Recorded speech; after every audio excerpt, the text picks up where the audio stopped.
Hello everyone, I am Mayank Modi and I am an intern at Intellify। और आज की इस वीडियो में हम अपनी पिछली 3 वीडियोस के डिस्कशन को आगे ले जाएंगे, जहाँ पे हमने प्लॉटली के बारे में सीखा था और हमने कई तरह के ग्राफ देखे थे। और आज हम बात करने वाले हैं कफलिंक्स लाइब्रेरी के बारे में। तो कफलिंक्स लाइब्रेरी एक्चुअली क्या है, तो हम इसे समझ लेते हैं। तो कफलिंक्स लाइब्रेरी, यहाँ आप देख सकते हैं मैंने पेज खोला है। तो कफलिंक्स लाइब्रेरी एक तरह से थर्ड पार्टी रैपर लाइब्रेरी है around Plotly, inspired by pandas dot plot API. मतलब कि कफलिंक्स लाइब्रेरी एक तरह से मॉडिफिकेशन करती है प्लॉटली के फंक्शंस में, जिससे कि हम और अच्छे ग्राफ बना सकते हैं। और ये जो है लिखा है inspired by pandas dot plot API, मतलब कि जो हमारी pandas डेटा फ्रेम है, हम उसकी मदद से सीधे सीधे कफलिंक्स की मदद से हम ग्राफ बना सकते हैं प्लॉटली के का यूज़ करके। मतलब हमें प्लॉटली में जैसे अलग अलग ऑब्जेक्ट बना के काम करना पड़ता था, वैसे हमें यहाँ करने की ज़रूरत नहीं है। कफलिंक्स पे हम सीधे से जो हमारी डेटा फ्रेम है pandas की, उसको यूज़ करके हम प्लॉटली के ग्राफ बना सकते हैं। तो ये तो हो गया कफलिंक्स का इंट्रोडक्शन। तो अब हम सीधे इसको इम्प्लीमेंट करना शुरू करते हैं। ये एक वही इम्प्लीमेंटेशन लेक्चर है, जैसा आप देख सकते हैं। तो यहाँ पर हम कोड के थ्रू देखेंगे कि कफलिंक्स लाइब्रेरी कैसे काम करती है।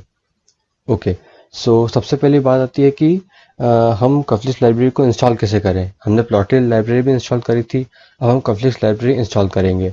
जैसा कि यहाँ मैं एनाकोंडा यूज़ कर रहा हूँ, तो यहाँ पर मैं कोंडा की मदद से इंस्टॉल करूँगा कफलिंक्स लाइब्रेरी। ओके, तो यहाँ कमांड होगा मेरा कोंडा इंस्टॉल डैश सी कोंडा डैश फोर्ज कफलिंक्स डैश पाई। ये जो कमांड है, ये अगर आप अपने एनाकोंडा प्रॉम्प्ट में मैं आपको बता देता हूँ। एनाकोंडा, ये एनाकोंडा प्रॉम्प्ट में यहाँ पे अगर आप इसे रन करेंगे तो आपकी एक लाइब्रेरी कफलिंक्स लाइब्रेरी इंस्टॉल हो जाएगी। तो इसे मैं रन नहीं करूँगा, मेरे पास अभी ऑलरेडी इंस्टॉल्ड है ये।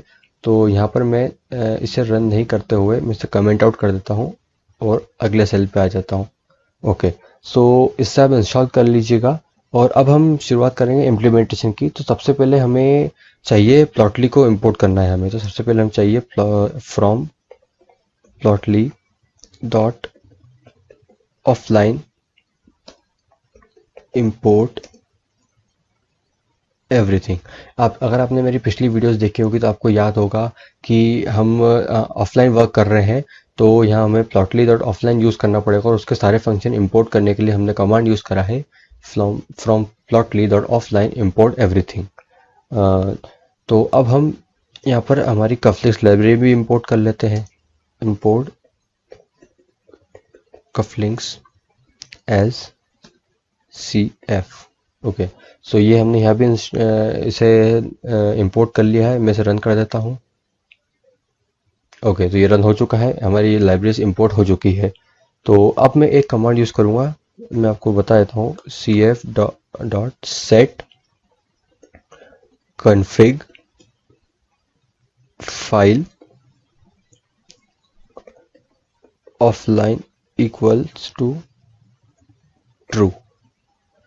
ये जो कमांड है, ये C F dot set config file, ये ऑफलाइन इक्वल्स टू जो हमने लिखा है, ये हमने इसलिए लिखा क्योंकि हम ऑफलाइन वर्क कर रहे हैं। तो हमें कफलिंक्स को बताना पड़ेगा कि हम ऑफलाइन वर्क कर रहे हैं, इसलिए हमने ये कमांड यूज़ करा है।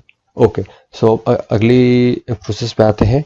यहाँ पर हमें एक और लाइब्रेरी जो इम्पोर्टेंट है हमारे लिए, वो हमें यूज़ करनी पड़ेगी pandas, क्योंकि हम ऑब्वियसली डेटा फ्रेम पे ही वर्क करेंगे। तो import pandas as P D. Okay, so ये मैं इसे भी रन कर देता हूँ। ओके, सो अब हम वर्क करेंगे हमारे डेटा पे। और आपको याद होगा पिछली वीडियोस से हमने एक ही डेटा यूज़ करा है, टाइम्स डेटा। मतलब कि यूनिवर्सिटी की वर्ल्ड रैंकिंग्स देखी है हमने, और यही डेटा हम आज भी यूज़ करेंगे। तो इसे मैं डेटा फ्रेम बना देता हूँ। D F is equals to P D, pandas की मदद से हम बनाएंगे हमारी data frame. Read C S V, और यहाँ पे मैं नाम देता हूँ, नाम है डेटा का times data dot C S V. Okay, so ये हमने हमारी डेटा फ्रेम बना ली है। आप देख सकते हैं, मैं आपको बता देता हूँ हेड करके। ओके, सो ये हमारे पास आ चुकी है। यहाँ पे 14 कॉलम्स है, आपको जैसे पिछली वीडियो से भी याद होगा। तो यहाँ पे हर एक ईयर, जैसे आप देख सकते हैं ईयर वाइज यहाँ पर रैंकिंग्स डिसाइडेड है कि किस ईयर में किस यूनिवर्सिटी की क्या रैंक थी। ओके, सो अब यहाँ पर मैं काम करूँगा। यहाँ पर अपने प्लॉट के लिए मैं एक नई नई डेटा फ्रेम तैयार करूँगा, उसका नाम दे देता हूँ मैं डी, लेट से। तो डी इज इक्वल्स टू, अब सबसे पहले अपन ये समझ लेते हैं कि हम ग्राफ किस लिए बनाना चाहेंगे, और मतलब ग्राफ किसके बीच में बनाना चाहेंगे। तो इस एग्जांपल में मैं लेट्स से मैं चाहता हूँ, मैं आपको CSV फाइल दिखाता हूँ। तो लेट्स से मैं चाहता हूँ कि मुझे ये पता चले कि किस कंट्री में कौन सी यूनिवर्सिटी है, और मतलब किस कंट्री में कितनी ज़्यादा यूनिवर्सिटी है। तो लेट्स से कि अगर मैं 2011 में देखूँ, 2011 में देख लूँ, तो जितने भी यूनिवर्सिटी टॉप की हैं, टॉप रैंकिंग्स वाली यूनिवर्सिटीज़ हैं, तो वो किस कंट्री में है। और सबसे ज़्यादा जैसे आप देख सकते हैं यूनाइटेड स्टेट्स ऑफ अमेरिका, ये पांचों जो टॉप की यूनिवर्सिटीज़ है वो USA में ही है। तो मुझे पता करना है कि किस यूनिवर्सिटी में किस कंट्री में कितनी यूनिवर्सिटी आती है। ओके, सो ये मैं कैसे कर सकता हूँ, मैं यहाँ पर एक पर्टिकुलर ईयर ले लूँगा और वहाँ पर मैं कंट्री के हिसाब से इसे ग्रुप कर दूंगा। आपको पता ही होगा ग्रुप बाय फंक्शन, अगर नहीं पता तो मैं आपको एक इम्प्लीमेंट करके बता देता हूँ। अभी यहाँ इम्प्लीमेंट करने वाले हैं हम। तो मैं पहले आपको कमांड लिख देता हूँ, उसके बाद मैं आपको एक्सप्लेन कर दूंगा। ओके, तो DF हमें डेटा फ्रेम जो हमारी बनाई है हमने यहाँ पर, उसी में से डेटा चाहिए। तो हम यहाँ पे यूज़ करेंगे DF.year, क्योंकि हमें चाहिए कि हम 2011 का ही डेटा लें, क्योंकि सारी यूनिवर्सिटी आई जाएगी सारी उसमें। ओके, सो यहाँ पर ये हमने DF.year इक्वल 2011 ले लिया है। और यहाँ पे मैं dot group by function use करूँगा, ग्रुप बाय। और ग्रुप बाय किसके हिसाब से ग्रुप करना चाहता हूँ मैं, ग्रुप बाय कंट्री। जो मेरा कंट्री कॉलम है उसके हिसाब से ग्रुप करना चाहता हूँ। ग्रुप मतलब कि वो जो कंट्री कॉलम में जो जो वैल्यू सेव रहेगी उनके हिसाब से इन्हें ग्रुप कर देगा। अभी आपको पता चल जाएगा मैं क्या बात कर रहा हूँ। तो यहाँ पर मैं कंट्री और यहाँ पर मैं डॉट करूँगा काउंट। काउंट मतलब कि एक तो वो ग्रुप कर देगा और उसके बाद उनकी वैल्यू भी काउंट कर लेगा। मैं आपको पहले ग्राफ बताऊंगा, उसके बाद अपन डेटा सेट पे बात करेंगे कि कैसा हमारा डेटा सेट बन रहा है। ओके, तो यहाँ पर मैंने काउंट कर दिया और वहाँ से मुझे एक ही कॉलम चाहिए है यूनिवर्सिटी का नेम, यूनिवर्सिटी नेम। तो ये मैंने कमांड आपको एक्सप्लेन भी कर दी और यहाँ पर मैंने लिख भी दी है। तो मैं इसे रन कर देता हूँ। ओके, तो ये रन हो चुकी है। अब मैं यहाँ पर एक कमांड यूज़ करूँगा ताकि आपको इजीली क्लियर हो जाइए। D is equals to D dot sort underscore values, मतलब कि मैं सॉर्ट कर रहा हूँ डी की जो वैल्यू आई है हमारी, और मैं उन्हें डिसेंडिंग ऑर्डर में सेट करूँगा। सॉर्ट कर रहा हूँ तो मैं यूज़ करूँगा असेंडिंग इक्वल्स टू फॉल्स, मतलब कि descending equals to true. Okay, so ये एक चीज़ हो गई, ये भी मैंने रन कर दी।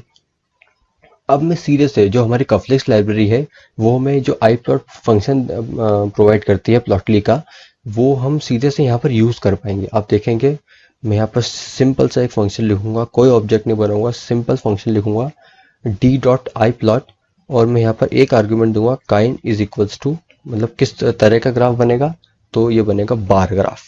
ओके, अब इसे मैं यहाँ रन करूंगा। ओके, सो आप देख सकते हैं यहाँ पर हमें कुछ नहीं करना पड़ा, बहुत ही कम कोड में हमारा एक बहुत ही डिस्क्रिप्टिव ग्राफ तैयार हो चुका है। तो यहाँ पर देख सकते हैं कि यहाँ पर नीचे जो एक्स एक्सिस पे यहाँ पर ये सारी कंट्रीज़ के नाम है कि जो टॉप यूनिवर्सिटी है वो किस किस कंट्रीज़ में है, और यहाँ पर इनकी वैल्यूज़ है कि जैसे यूनाइटेड स्टेट्स ऑफ अमेरिका में 72 है, यूनाइटेड किंगडम में 29 है, जर्मनी में 14 है, एज सच। तो अब मैं एक काम करता हूँ, आपको हम चेक कर लेते हैं कि ये वैल्यू सही है कि नहीं। तो मैं यहाँ पर एक डी बनाऊंगा वापस से, D is equal to D F dot year equal 2011। Okay, so मैंने वही जो 2011 की सारी वैल्यूज ले ली है, और यहाँ पे मैं करूँगा D is equal to D dot sorry not D dot, D में से मैं वो कर रहा हूँ, मुझे जो वैल्यूज चाहिए डी डॉट कंट्री, मतलब कि मुझे कंट्री मैं ये चेक कर रहा हूँ, मैं आपको 2 मिनट में क्लियर हो जाएगा। मैं अभी आपको रन करके बताऊंगा इसे। United states of America. तो अब मैं क्या कर रहा हूँ, जो मेरा डी बना है उसे मैं यहाँ पर मुझे वही वैल्यूज, मुझे सिर्फ कंट्री का कॉलम चाहिए एक तरह से। मैंने यहाँ पर डी और स्क्वायर ब्रैकेट्स के अंदर लिखा है D dot country equal equal United states of America. मतलब कि जहाँ पर कंट्री की value United states of America है वो हमें, वो वाली रोज हमें मिल जाएंगे यहाँ पर डी से। तो मैं इसे रन कर देता हूँ। तो अब अगर मैं देखूँ डी को, तो आप यहाँ पर देखेंगे कि ये सारे रोज ऐसी हैं जिनमें कंट्री की value United states of America है। और आप देख सकते हैं यहाँ पर 72 रोज लिखा है। मतलब कि यहाँ पर एग्जैक्टली 72 यूनिवर्सिटी ऐसी है जो कि यूनाइटेड स्टेट्स ऑफ अमेरिका में है। तो ये जो हमारा ग्राफ है ये बिल्कुल सही बना है। आप देख सकते हैं यूनाइटेड स्टेट्स ऑफ अमेरिका और यहाँ पर काउंट है 72। तो ये हमारा ग्राफ बिल्कुल डिस्क्रिप्टिव और सही बना है। ओके, यहाँ पर आप और भी चेक कर सकते हैं। जैसे यूनाइटेड स्टेट ऑफ अमेरिका की जगह मैं लेट्स से ले लेता हूँ जर्मनी। जर्मनी, ओके, इसे मैं रन करता हूँ। सॉरी, यहाँ पर कुछ कुछ गड़बड़ है। लेट्स से मैं चेक करता हूँ United kingdom. United kingdom, okay, ये इसे रन करता हूँ मैं। ओके, तो यहाँ पर आ चुकी है यूनाइटेड किंगडम। यहाँ पर काउंट नहीं आ रहा है, तो आप कुछ गड़बड़ हो रही है यहाँ पर। लेकिन यहाँ आप देख सकते हैं यहाँ पर कि जो हमारा डी है वो सारी वैल्यूज़ दे रहा है। और यहाँ से आप चेक कर सकते हैं कितनी वैल्यूज़ कहाँ पर है। यूनाइटेड किंगडम में जैसे 29 है, आप इसको देखेंगे अगर हमारे ग्राफ को, तो एग्जैक्टली यहाँ पर 29 आएगी। ये आप गिन सकते हैं क्योंकि यहाँ पर बहुत छोटी सी वैल्यूज़ है, इसलिए ये हमें रोज़ और कॉलम्स नहीं बता रहा है। हम चाहे तो चेक भी कर सकते हैं। तो ये हमारा बार ग्राफ बन चुका है। अब यहाँ पर एक और चीज़ है, अलग अलग तरह के ग्राफ बना सकते हैं आप। जैसे कि मैंने यहाँ पर बनाया है हमारा bar graph, vertical bar graph. यहाँ पर आप हॉरिजॉन्टल बार ग्राफ बना सकते हैं। जैसे कि मैं यहाँ पर बार एच कर दूंगा तो बार हॉरिजॉन्टल, तो ये हॉरिजॉन्टल बार ग्राफ बन जाएगा। इसलिए मुझे सबसे पहले ये वापस रन करना होगा। ये देखिए आप, अब यहाँ पर मेरा हॉरिजॉन्टल बार ग्राफ बन चुका है। मतलब कि यहाँ पर काउंट अब एक्स एक्सिस पे आ चुका है। तो अभी भी यूनाइटेड स्टेट्स ऑफ अमेरिका जो है वो नहीं, यहाँ पर टॉप पे बता रहा है और यहाँ पर 72 उसका काउंट है। ओके, तो ये हमारे बार ग्राफ के टाइप्स हो गए। तो अब हम एक तरह से यहाँ पर एग्जांपल से देख रहे हैं। यहाँ पर मैं आपको एक एग्जांपल और दूंगा और ये बहुत ही सिंपल सा एग्जांपल होगा। हमें सिर्फ एक लाइन यहाँ पर देखनी होगी। आपको याद होगा कि हमने पिछली कुछ वीडियोस में, आई थिंक सेकंड या थर्ड वीडियो में, हमने हिस्टोग्राम ड्रॉ किया था। हमने हिस्टोग्राम को इम्प्लीमेंट किया था और हमने देखा था, हमने हिस्टोग्राम जो बनाया था, हिस्टोग्राम एक्चुअली एक रेंज में कितनी वैल्यूज़ है उसकी फ्रीक्वेंसी बताता है हमें। तो एक्चुअली हमने जो यूज़ करा था डेटा हमारा, वो हमने यूज़ करा था स्टूडेंट स्टाफ रेशो। ये जो हमारा कॉलम है, हमने ये यूज़ करा था स्टूडेंट स्टाफ रेशो। मतलब कि लेट्स से 8.9 और 6.9, ये आप देख सकते हैं दो वैल्यू। तो 8.9 और 6.9 के बीच में कितने कितने कॉलेजेस आ रहे हैं एक पर्टिकुलर ईयर में, वो हमें काउंट चाहिए था। तो उसके लिए हमने हिस्टोग्राम बनाया था और उसी को हम यहाँ पर आज इम्प्लीमेंट करेंगे। हमने पहले एक ऑब्जेक्ट बनाया था, फिर उसे पास करा था, फिर हमने लेआउट तैयार करा था, हमने इतनी सारी चीज़ें करी थी। और यहाँ पर हम बिल्कुल एक सिंपल सा एक ही लाइन लिखेंगे और हमारा हिस्टोग्राम तैयार हो जाएगा। आप देखेंगे कैसे। तो मैं हमारी जो ओरिजिनल डेटा फ्रेम जो हमने बनाई है यहाँ पर डीएफ करके, सॉरी, यहाँ पर मैं वही यूज़ करूँगा और मैं इस पर कोई मॉडिफिकेशन नहीं करूँगा, कोई एक नई चीज़ नहीं बनाऊँगा। मैं यहाँ पर सिर्फ लिखूँगा स्टूडेंट स्टाफ रेशियो और मैं यहाँ पर सीधे से लिख दूंगा आई प्लॉट। मतलब कि मुझे स्टूडेंट स्टाफ रेशियो का ही प्लॉट चाहिए और हम यहाँ पर मैं पास कर दूंगा काइंड इक्वल टू हिस्ट। तो मैं यहाँ पर हिस्टोग्राम के लिए हिस्ट लिखा। ओके, तो अब मैं जैसे आप इसे रन करूँगा, आप देखिएगा। ओके, सॉरी, यहाँ, हाँ, तो मैं ये चीज़ भी आपको आप देख सकते हैं कि यहाँ मैंने प्लॉट यूज़ करा है। तो यहाँ मेरे पास मैटप्लॉटलिब का प्लॉट बना है। मतलब कि जो प्लॉट फंक्शन जो हमारे पास पैंडास के डेटा फ्रेम में है, वो एक तरह से मैटप्लॉटलिब का फंक्शन है।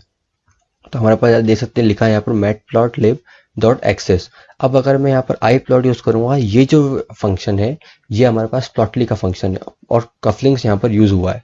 तो अगर मैं इसे यूज़ करूँगा तो यहाँ पे देखिए, ये देखिए एक्सपोर्ट टू plot.ly। तो यहाँ पर ये जो है प्रोड्यूस विथ plotly लिखा है यहाँ पर। तो ये plotly का फंक्शन है हमारे पास iplot। और यहाँ पर हमारा जो हिस्टोग्राफ बना है वो आप देख सकते हैं। यहाँ पर मैं इसे थोड़ा जूम कर दूंगा तो आप देख सकते हैं कि यहाँ पर इससे सबसे ज़्यादा है। यहाँ देखिए ये लिखा है 15-15.9, मतलब कि 15 और 15.9 के बीच में कितनी वैल्यूज़ है। तो यहाँ पर लिखा है 193, मतलब कि सबसे ज़्यादा वैल्यूज़ जो है, जो काउंट है वो इसी के बीच में है, 15 और 15.9 के बीच में। ओके, तो यहाँ पर आप देख सकते हैं कितनी इजीली हमने एक ही कमांड यूज़ करके हमने ये ग्राफ बना चुके हैं। तो ये फ़ायदा है हमारा कफलिंग्स लाइब्रेरी यूज़ करने का, जिससे हम सीधे से डेटा फ्रेम की मदद से ही डेटा फ्रेम की मदद से ही हम यहाँ पर प्लॉट कर सकते हैं। यहाँ पर और भी कई तरह के प्लॉट हैं, पाई चार्ट्स वगैरह, लेकिन वो थोड़े से टिपिकल हो सकते हैं आपको समझने के लिए। तो आप जो एक्चुअल डॉक्यूमेंटेशन है कफलिंग्स का, वहाँ पे जाके आप इसके बारे में पढ़ सकते हैं और अलग अलग तरह के टिपिकल ग्राफ बना सकते हैं। ये आपको मैंने एक बिगनर के लिए इंट्रोडक्शन दिया था कि कैसे आप यूज़ कर सकते हैं लाइब्रेरीज को, और आप देखेंगे कितना सिंपल सा हमारे पास सिंपल वे में ग्राफ्स बन चुके हैं। तो इस वीडियो में इतना ही। आई होप आपको पसंद आई होगी, और thanks for watching and enjoy machine learning.